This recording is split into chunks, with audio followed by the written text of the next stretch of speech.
6 de la mañana, 30 minutos. El valor que fijó el gobierno para la UPC, que es el dinero que le debe entregar a la CPS para la atención a los usuarios, sigue generando inconformismo en el sector de la salud. Clínicas y hospitales advierten graves afectaciones si el gobierno no replantea el monto. Para el sector salud, el 2024 cerró mal en materia financiera y el 2025 empieza con incertidumbre. La Asociación de Grandes Empresarios del país y la CPS advierten que el déficit de 2025 puede llegar a los 10 billones de pesos si la unidad de pago por capitación queda en el 5.36%, como lo estableció el gobierno. Creemos que en una coyuntura en la cual se ha incrementado el salario mínimo en un 9.54% e inclusive el índice de precios al consumidor para salud va a estar alrededor del 6%, se podría utilizar el indicador, el valor del incremento del salario mínimo como el mecanismo supletorio. Las IPS prevén que además de la atención a los afiliados, el personal de la salud también se verá afectado. Tendremos que reconocer el incremento ordenado por el gobierno para los de salario mínimo, eso ya poniéndonos en un gran aprieto financiero, pero lo que no corresponde al rango de salario mínimo, estaremos casi que obligados a no hacer incrementos este año. Asociaciones de pacientes y de EPS piden buscar alternativas. Desconsolados, desconcertados. Un 2024 muy difícil para usuarios y pacientes, y lo que vemos como augurio para el 2025 es un tema muy crítico. No es un recurso para las EPS, es el recurso que garantiza la salud de los colombianos. Y creemos y consideramos que estamos todavía a tiempo para poder convocar una mesa técnica de alto nivel. Solicitan que el valor de la UPC atienda criterios técnicos como las frecuencias de uso, el costo de las atenciones, el envejecimiento y la carga de enfermedad de la población.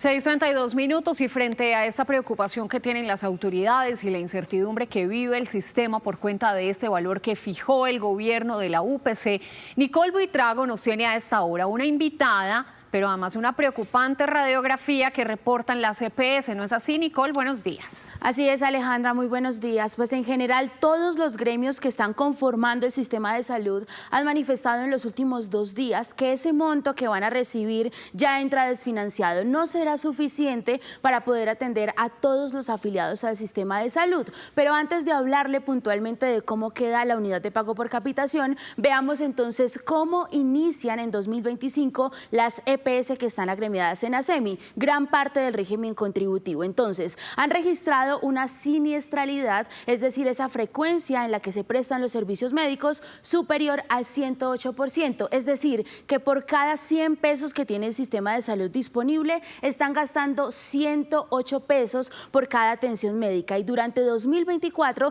registraron esa insuficiencia de la UPC cercana a 6.6 billones de pesos, el valor que le está reconociendo el Estado, y a eso se le suma una deuda de presupuestos máximos, que son todos los gastos que corresponden a tratamientos de alto costo, superior a los 2.5 billones de pesos. Entonces, en general, el panorama financiero no es muy alentador para que puedan seguir prestando y funcionando con calidad y con oportunidad para el paciente. Ahora veamos realmente cómo quedó ese aumento del gobierno para este año. Incrementó la UPC en un 5.36%, ese dinero que las EPS están recibiendo para atender a todos los afiliados al sistema de salud. Por cada afiliado del régimen contributivo, las EPS van a recibir 1.521.000 pesos, mientras que las EPS del régimen subsidiado van a recibir 1.323.000 pesos. El sector de la salud en general había pedido un aumento del 16% y hoy, al tener esta cifra decretada por el gobierno nacional, pues el sector va a cerrar con 9 billones de pesos menos para este año. Por eso, para hablar de toda esta radiografía, nos vamos a conectar a esta hora con la doctora Ana María Vesga. Ella es la presidente de ASEMI, el gremio que en este momento acoge a cerca de 10 EPS del régimen contributivo. Doctora Ana María, muy buenos días. Feliz año 2025 y bueno, cuéntenos qué tan grave es el panorama para todos los afiliados este año. ¿Les alcanza ese dinero que les va a girar el gobierno nacional? Bueno, buenos días, Nicole, para ti y para todos los televidentes. Bueno, evidentemente no. Habíamos advertido hace unas semanas que el incremento de la UPC debía hacerse con base en los niveles de gasto que ha observado el sistema en los últimos años y que con este incremento de salario mínimo y teniendo en cuenta que entre 6 y 7 pesos de los 10 que consume el sistema se van a reconocer el talento humano en salud, se requería cuando menos un incremento que observara y que reconociera este incremento del salario mínimo. Ha sido una gran sorpresa, adicionalmente porque teníamos información de la mejora en calidad de información que habían presentado las EPS del contributivo y el subsidiado, y nos sorprende mucho que la razón para incrementar apenas el IPC sea desestimar esta información y decir pues que no es consistente y que por tanto el aumento no puede superar el 5.36. Precisamente, doctora, el gobierno está diciendo que esa fue la razón para no incrementar lo que el sector de la salud estaba pidiendo, más del 16%. Además de la inflación, dice el Ministerio de Salud que hubo inconsistencias en la información que ustedes entregaron. Doctora, ¿realmente qué fue lo que ustedes reportaron al gobierno nacional? Nosotros hace unos meses hicimos un ejercicio con 8 de las 10 EPS agremiadas en ASEMI, un ejercicio que reproducía lo que se llama el estudio de suficiencia, que es conocer los registros que han pasado de los servicios que se han prestado. Se analizaron más de 1 millón de registros. Siempre hay inconsistencias porque desde luego, eso no son bases de datos perfectas, pero lo que normalmente sucede es que el ministerio hace una retroalimentación y le da la oportunidad a las EPS de corregir, revisar y volver a presentar la información. La última retroalimentación que se tuvo del Ministerio de Salud para esas EPS daba cuenta de que había un buen nivel de calidad, que se había superado esa primera malla por más del 95%, y nosotros observábamos de manera importante incrementos tanto en el costo como en las frecuencias, información sobre la cual se iba a hacer el cálculo de la UPC.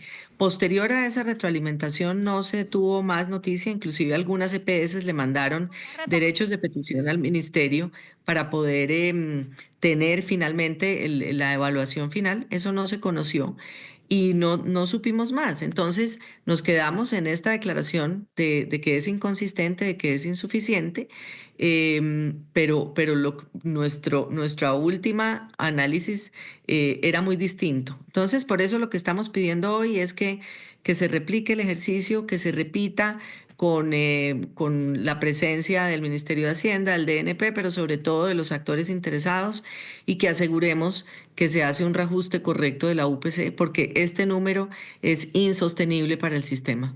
Pero y en ese sentido, señora Vesga, todavía hay oportunidad. La escuchábamos hace unos segundos a usted en una nota que preparó Nicole, muy nutrida con diferentes voces, que usted decía que por favor se convoque en este momento una mesa técnica. Todavía hay oportunidad para subsanar ese déficit, para reestablecer ese pago de la UPC. Y otra pregunta que le quería hacer es que ustedes han dicho que se han ignorado todos los sustentos técnicos que se presentaron, pero además uno escuchaba las declaraciones del señor Gustavo Bolívar y decía es que era absurdo que los congresistas pensaran que al negar la ley de financiamiento no se iban a generar consecuencias. Luego, el establecimiento de la UPC derivaba de que se aprobara o no la ley de financiamiento o de unos sustentos técnicos que había para fijar ese monto. No es tan claro.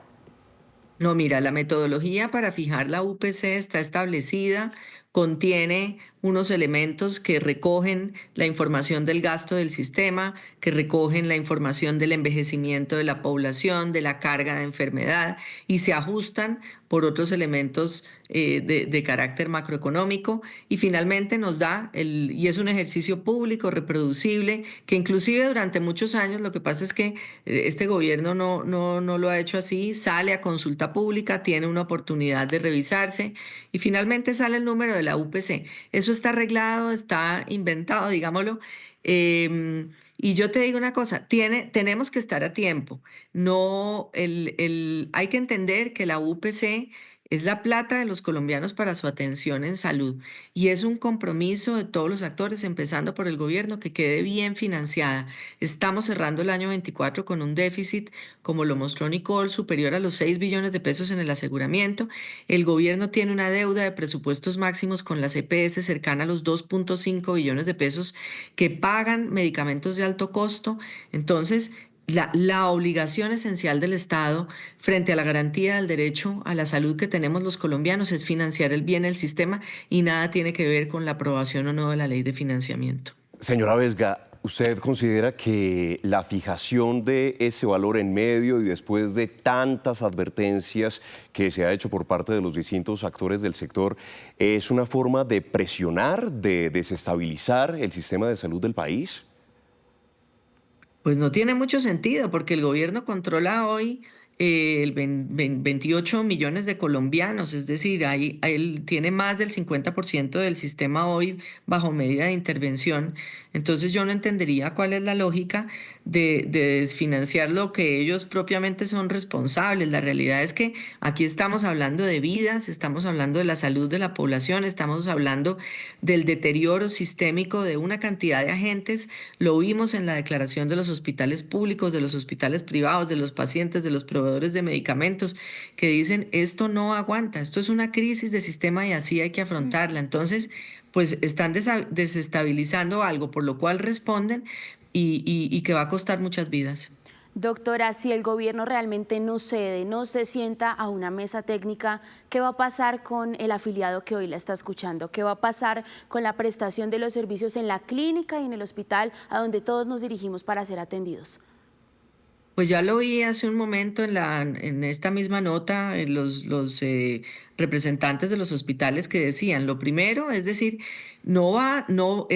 ese incremento que está esperando los hospitales para poder pagar al talento humano en salud para seguir prestando sus atenciones, pues evidentemente no va a llegar y esto va a traer con ello más cierre de servicios y cada vez más barreras de acceso. Entonces lo que van a ver los colombianos pues es el deterioro acelerado de una situación que ya se siente de desabastecimiento, de falta de atención, de cierre de camas, de cierre de atenciones. Realmente es muy crítico, es decir, el sistema no se para de la noche a la mañana, el sistema se va apagando lentamente y el problema es que si no somos capaces de intervenir ya, y por eso es tan importante, e insisto, tiene que ser posible volver a sentarse en este mes de enero con quienes hacemos parte de esta decisión, pero sobre todo con el gobierno colombiano a través de los diferentes agentes y sus ministerios, a hacer el recálculo de la UPC. Es imposible que el sistema viva con este incremento. Pues ojalá y así sea, señora Vesga. Nosotros somos vitrina o altavoz de eco para hacerle eco a ese llamado. El señor Bruce McMaster decía que incluso esta decisión anunciada por el gobierno nacional podría abocar al sistema a una nueva crisis. ¿Qué quiere decir eso? Creo que no me escuchó la pregunta. No te escuché. ¿Ya sí me escucha? Sí. Perfecto. Escuchábamos al señor Bruce McMaster, presidente de la ANDI y del Consejo Gremial, decir que esta decisión del gobierno podría abocar al sistema a una nueva crisis, una que ascendería a los 10 billones de pesos. ¿Qué significa eso? No hay audio. Llegué hasta una nueva crisis. Estamos en crisis, es decir, el sistema no aguanta esta decisión. Yo sí creo que no queremos ser fatalistas, creo que hay que ser propositivos en este momento, hay que levantar la mano sobre soluciones activas que están a nuestro alcance. Desde las EPS tenemos toda la disposición para volver a entregar, a revisar, a sustentar toda la información que se requiera, pero el sistema ya está en crisis y inédita. Doctora Vesga, veíamos de nuevo algunas afirmaciones sobre el sector de la salud frente a lo que va a pasar, pero sin duda las EPS tienen la responsabilidad al final de cumplirle al paciente y en 2024 veíamos quejas por entregas de medicamentos. Hoy muchos de los afiliados no tienen acceso a una cita médica. ¿Va a cambiar el panorama o qué alternativas ustedes le van a brindar a los usuarios? No, desde luego, las CPS siguen atendiendo a su población como lo han venido haciendo, con muchas dificultades, con limitaciones, pero es evidente, Nicole, que en la medida en que los prestadores también empiezan a sentir el impacto financiero de estas decisiones, pues empiezan a cerrar servicios. Y la dificultad que están teniendo hoy las EPS en buena parte es que muchos de estos prestadores cierran los convenios y les dicen, mire, lo siento, yo ya no puedo tener tantas camas disponibles, no tengo tantos especialistas disponibles, y cada vez es más difícil para la EPS conformar esa red, que es una de sus principales obligaciones, para asegurar que los usuarios llegan y reciben los servicios. Entonces, empezamos a atender con menos recurso a la población, y eso desde luego se empieza a reflejar en demoras, en dificultades de atención, en desabastecimiento de medicamentos, en demoras, en entrega de medicamentos. Es decir, es hacer lo mismo con menos, y estamos hablando de vidas. Doctora, gracias por estos minutos en Noticias Caracol. Gracias a ustedes, un feliz día. Ahí veíamos entonces la advertencia de las EPS. Están invitando al gobierno a mesas técnicas para poder replantear esta decisión del aumento de la UPC. Mientras tanto, más adelante tendremos la respuesta del gobierno nacional. En minutos, las declaraciones del viceministro de Salud, que hemos esperado desde que se fijó este aumento el 31 de diciembre de 2024.